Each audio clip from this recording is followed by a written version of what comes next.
Alors je crois que c'est la première fois dans l'histoire de Première Édition qu'on fait entrer un scooter sur le plateau. Tout est possible. C'est fait. Nicolas, vous êtes le fondateur de cette marque, 220. Alors on est inquiet pour deux choses évidemment. Un, l'autonomie. Alors l'autonomie des scooters électriques, c'est on va dire entre 50 et 80 km. Et donc ça c'est le cas de votre scooter. Oui. Et le prix? Le prix, 2490 €. Alors c'est un peu cher encore? On est à peu près dans les mêmes prix que les scooters thermiques. C'est ça notre Ça c'est un 50 cm3? Oui. Ok. Et comment le recharger? Voilà, c'est aussi l'une des questions. Alors il y a une batterie qui est sous la selle. Ah, on est loin des. Ah oui, Voilà. on part avec la batterie. Et on part avec la batterie comme.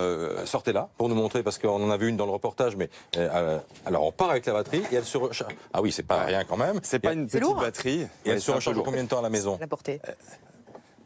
Les femmes trouvent ça lourd, On c'est peut pas vrai. se promener Et avec les en hommes, ville, ça va. il faut Non, la mettre non, quelque part. non. Une femme. Combien de temps pour la recharger? 6 heures. 6 heures. Ouais. Pour une autonomie donc à peu près de. Allez, on va dire 60 km. Alors l'avantage c'est que ce scooter du coup il ne se vole pas puisque Sans la batterie, c'est plus difficile, c'est impossible. C'est impossible. Donc c'est un scooter qui se vole moins. En termes de sécurité, c'est comparable à un moteur thermique, un scooter électrique, parce que c'est plus lourd quand même, non?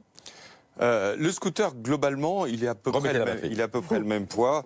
Je dirais même il est plutôt plus léger, parce qu'il n'a pas de moteur. Alors le désavantage, je vais vous montrer ça avec notre petite caméra, c'est qu'évidemment, on peut rien mettre dans le... Il n'y a pas de place pour mettre le casque. Sous le siège, rien pour mettre le casque, mais en même temps, on peut pas tout avoir. En termes de batterie, les batteries sont de plus en plus légères et de plus en plus petites, n'est-ce pas? Ça va dans le bon On a sens. beaucoup progressé? Oui, ces dernières années, c'est ce qui a fait justement l'essor du scooter électrique, qui contribue.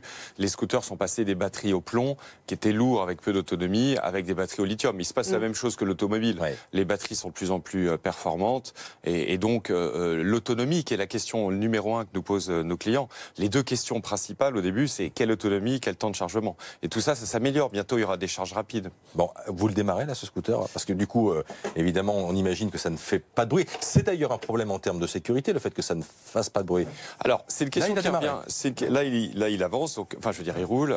Ça fait effectivement pas beaucoup de bruit. Mais enfin, ceci dit, sur la chaussée, les vélos font pas de bruit non plus. Oui. Et les voitures, les voitures récentes font peu de bruit. Et le bruit, c'est surtout les pneus sur le sol, en fait. Qui achète ce genre de scooter? Alors, nous, on a commencé en septembre, donc c'est nouveau. On a vendu à pas mal de jeunes gens, pas mal de filles qui sont peut-être plus concernées que les garçons encore pour l'achat d'un véhicule électrique propre. La conscience écologique féminine. Ouais, c'est confortable votre histoire, hein? Christophe Delay se lance. Bon, c'est déraisonnable si je fais 2-3 mètres avec? Pas du tout. Donc là, je peux démarrer. Virtuellement, je peux. Ouais. Ah oui. Alors là, le risque du scooter électrique, c'est que ça démarre aussi très très vite, n'est-ce pas? Voilà, l'accélération est très rapide tout de suite. Oui, c'est vrai. Bon, mais c'est très confortable. Est-ce que c'est maniable? C'est aussi maniable, j'imagine, qu'un scooter. Ni plus ni moins qu'un scooter thermique. Oui, pour la partie cycle, c'est la même chose. C'est génial. Et donc, l'idée, ce serait quand même qu'un jour, on réussisse à en faire en France, quand même. Oui, effectivement. Parce Il y a que pas tout de ça, c'est raison qu'on fabriqué en puisse pas. Chine. Pour l'instant, si vous voulez qu'on propose des prix intéressants, c'est avec la solution chinoise qu'on trouve ces produits. Les produits faits en Europe sont plutôt 2 à 3 fois plus chers. Merci beaucoup, Nicolas, d'être venu nous voir ce matin.